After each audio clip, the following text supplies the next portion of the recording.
નમસ્કાર મિત્રો। આજકાલ આપણે સૌ જાણીએ છીએ કે આધાર કાર્ડ એ સૌથી અગત્યનું ડોક્યુમેન્ટ બની ગયું છે।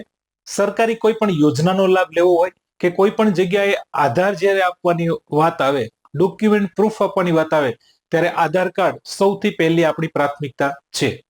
ત્યારે છેલ્લા 1 વર્ષથી ભારત સરકારે આધાર કાર્ડ અપડેટ કરવાની સૂચના આપી છે। છેલ્લા 1 વર્ષથી વારંવાર એની મુદત પણ લંબાવવામાં આવી છે, જ્યારે હવે સરકારે છેલ્લી તારીખ આપી છે 14 જૂન 2025।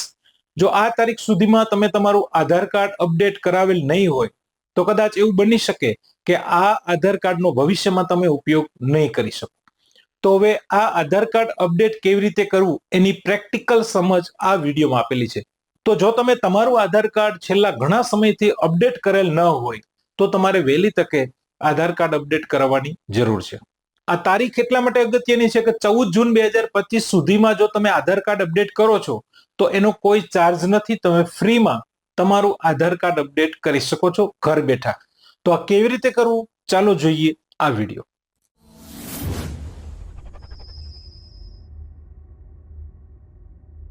સૌથી પહેલા તમારા મોબાઈલ, કોમ્પ્યુટર કે લેપટોપમાં ગૂગલમાં જઈને સર્ચ કરો માય આધાર। આટલું લખ્યા પછી સર્ચ કરશો એટલે પહેલી જ લિંક કંઈક આ પ્રમાણે જોવા મળશે, my Aadhaar login, my Aadhaar UIDAI। URL પણ ખાસ ચેક કરી લઉં। હવે આ લિંક ઉપર ક્લિક કરો। હવે આધાર કાર્ડની જે ઓફિશિયલ વેબસાઇટ છે એ કંઈક આપણી સામે આવી રીતે જોવા મળશે, જેમાં ખાસ login with Aadhaar and OTP આવું લખ્યું હશે અને ઉપર લોગિનનું ઓપ્શન હશે, તો લોગિન ઉપર ક્લિક કરીએ। તો હવે લોગિન ટુ આધાર, તો સૌથી પહેલા અહીંયા આપણે આપણા આધાર કાર્ડ નંબર લખવાના છે, ત્યાર પછી કેપ્ચા કોડમાં અહીંયા જે બાજુમાં કોડ દેખાય છે એ અહીંયા લખવાના છે। જો આ કોડ સ્પષ્ટ રીતે વંચાતા ન હોય તો અહીંયાથી તમે ક્લિક કરી અને બદલાવી પણ શકો છો। કેપિટલ હોય તો કેપિટલ, સ્મોલ હોય તો સ્મોલ। આટલું લખી લોગિન વિથ OTP ઉપર ક્લિક કરવાનું છે। જેવું તમે લોગિન વિથ OTP ઉપર ક્લિક કરશો એટલે રજિસ્ટર મોબાઈલ નંબર ઉપર એક OTP કોડ મળશે।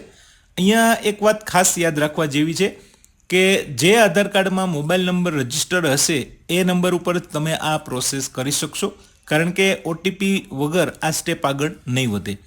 તો હવે જે OTP કોડ મળે છે અહીંયા લખી અને લોગિન। હવે જે સ્ક્રીન ખુલે છે એમાં આપણું આધાર કાર્ડ લોગિન થઈ ગયું છે। જમણી બાજુ જોશો તો અહીંયા આપણું પ્રોફાઇલ ફોટો જોવા મળશે, જેના ઉપર ક્લિક કરશો એટલે આપણું આધાર કાર્ડ પણ અહીંયા ડિસ્પ્લેમાં તમે જોઈ શકશો, જેમાં નીચે ઓપ્શન હશે ફ્લિપ આધાર કાર્ડ, એના ઉપર ક્લિક કરશો એટલે એમાં આપણું એડ્રેસ તમે જે આપેલું હશે એ હશે।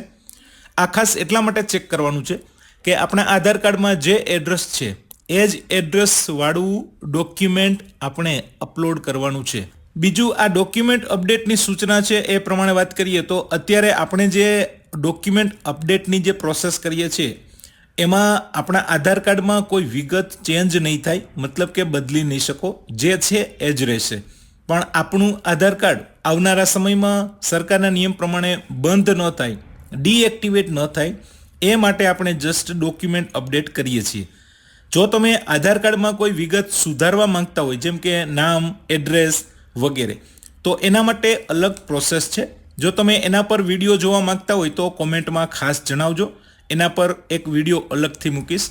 હવે ડોક્યુમેન્ટ અપડેટ કેવી રીતે કરી શકાય, તો એના માટે નીચે જે કેટલાક ઓપ્શન મળે છે એમાં એક ઓપ્શન કંઈક આ પ્રમાણેનું હશે, ડોક્યુમેન્ટ અપડેટ।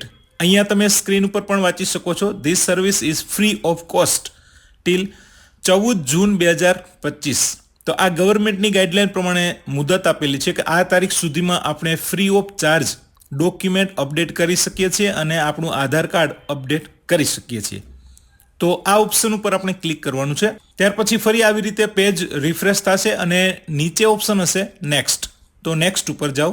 હવે અહીંયા સૂચના ડિસ્પ્લે થાય છે કે આપણે પ્રૂફ ઓફ આઈડેન્ટિટી અને પ્રૂફ ઓફ એડ્રેસ બે ડોક્યુમેન્ટ આપણે અપલોડ કરવાના થશે અને નીચે નેક્સ્ટ ઓપ્શન લખેલું છે એના ઉપર ક્લિક કરી। હવે આપણા આધાર કાર્ડમાં જે હાલમાં વિગત છે, નામ છે, એડ્રેસ છે, એ તમે અહીંયા વાંચી શકો છો। ત્યાર પછી અહીંયા ચેકબોક્સ છે એમાં ટીક આપવાનું છે એટલે અહીંયા રાઇટની નિશાની આવી જશે અને નીચે નેક્સ્ટ ઓપ્શન ઉપર ક્લિક કરો। ડોક્યુમેન્ટ હવે જે આપણે અપલોડ કરવાના છે એમની સૂચના એ છે કે ડોક્યુમેન્ટની સાઇઝ 2 MB થી વધારે ન હોવી જોઈએ, 2 MB થી ઓછી હોવી જોઈએ અને આ JPEG, PNG અથવા તો PDF ફાઇલમાં આ ડોક્યુમેન્ટ હોવા જોઈએ જે આપણે અપલોડ કરવાના છે।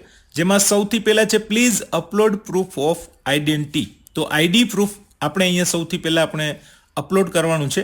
તો એમાં કયા કયા ડોક્યુમેન્ટ વેલિડ છે, કયા કયા માન્ય છે, કયા કયા ડોક્યુમેન્ટ આપણે અપલોડ કરી શકીએ છીએ. કોઈ પણ એક ડોક્યુમેન્ટ અહીંયાથી આપણે અપલોડ કરવાનું છે.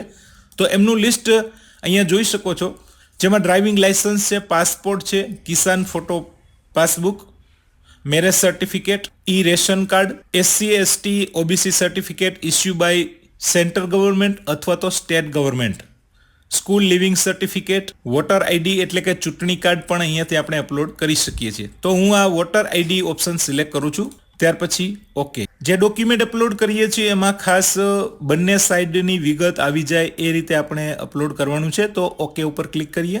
હવે નીચે અહીંયા લખ્યું છે અપલોડ ડોક્યુમેન્ટ, એના ઉપર ક્લિક કરી અને આપણા મોબાઈલ, કોમ્પ્યુટર કે લેપટોપમાં રહેલ જે ડોક્યુમેન્ટ જે જગ્યાએ છે ત્યાંથી આપણે સિલેક્ટ કરવાનું છે. Continue upload. અપલોડ થાય એટલે અહીંયા 100% આવી રીતે ઓપ્શન જોવા મળશે ગ્રીન કલરમાં. ત્યાર પછી નીચે જોશો તો નીચે એડ્રેસ પ્રૂફ આપણે અપલોડ કરવાનું છે. તો અહીંયાથી સિલેક્ટ ડોક્યુમેન્ટ. એવી જ રીતે અહીંયા પણ લિસ્ટ જોવા મળશે કે જેમાં આપણે બેંક સ્ટેટમેન્ટ છે, ઇલેક્ટ્રિસિટી બિલ છે, ત્યાર પછી passport, gas connection bill, Kisan photo passbook, MNREGA job card, marriage certificate, government દ્વારા જાહેર કરેલ કોઈ પણ photo ID card, property tax receipt, voter ID card, water bill, એમાં પણ 3 મહિનાથી વધારે જૂનું ન હોય એવું વોટર બિલ પણ અપલોડ કરી શકીએ છીએ. તો હું આમાં પણ વોટર આઈડી સિલેક્ટ કરું છું. ત્યાર પછી ઓકે. અને પછી અહીંયા અપલોડ ડોક્યુમેન્ટ પરથી એ ડોક્યુમેન્ટ આપણે સિલેક્ટ કરીએ. અપલોડ થઈ જાય પછી અહીંયા ચેકબોક્સમાં ટિકમાર્ક આપવાનું છે.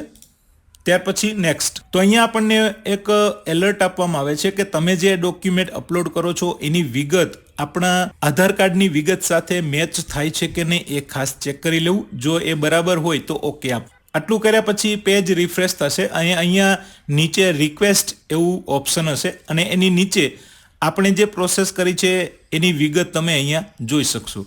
જેમ કે ડોક્યુમેન્ટ અપડેટ અને એના SRN નંબર પણ અહીંયા આપેલા છે, ક્રિએટ ડેટ કે કયા તારીખે આપણે રિક્વેસ્ટ કરી છે, અને નીચે અહીંયા સ્ટેટસ છે એના ઉપર ક્લિક કરશું એટલે એ કયા સ્ટેજ ઉપર હાલમાં છે એ અહીંયાથી આપણે જોઈ શકીએ છીએ. જેમ કે અહીંયા ડ્રાફ્ટ સ્ટેજમાં છે, પછી આગળ વેરિફિકેશન સ્ટેજમાં જાય, વેલિડેટ અને કમ્પ્લીટ. તો અહીંયા આપણી એપ્લિકેશનની સ્ટેટસ ચેક કરી શકીએ છીએ. સામાન્ય રીતે આધાર કાર્ડ અપડેટ 7 થી 8 દિવસ કે વધુમાં વધુ 15 દિવસમાં અપડેટ થઈ જતું હોય છે. તો આપણે જે એપ્લિકેશન કરી છે ડોક્યુમેન્ટ અપડેટ થયું છે કે નહીં એમની જાણ આપણને આપણા મોબાઈલ નંબર ઉપર પણ મેસેજથી મળી જશે. તો આટલું કરવાથી આપણું જે આધાર કાર્ડ છે એ સરકારના નિયમ પ્રમાણે ડીએક્ટિવેટ નહીં થાય, મતલબ કે બંધ નહીં થાય. ભવિષ્યમાં આપણે આપણા આધાર કાર્ડનો ઉપયોગ કરી શકશું. જો તમે આધાર કાર્ડ વિગત ચેન્જ કરવા માંગતા હોય તો મારી ચેનલ સાથે જોડાયેલા રહેજો. એને પણ અલગથી એક વિડીયો દ્વારા આપણે માહિતી મેળવીશું.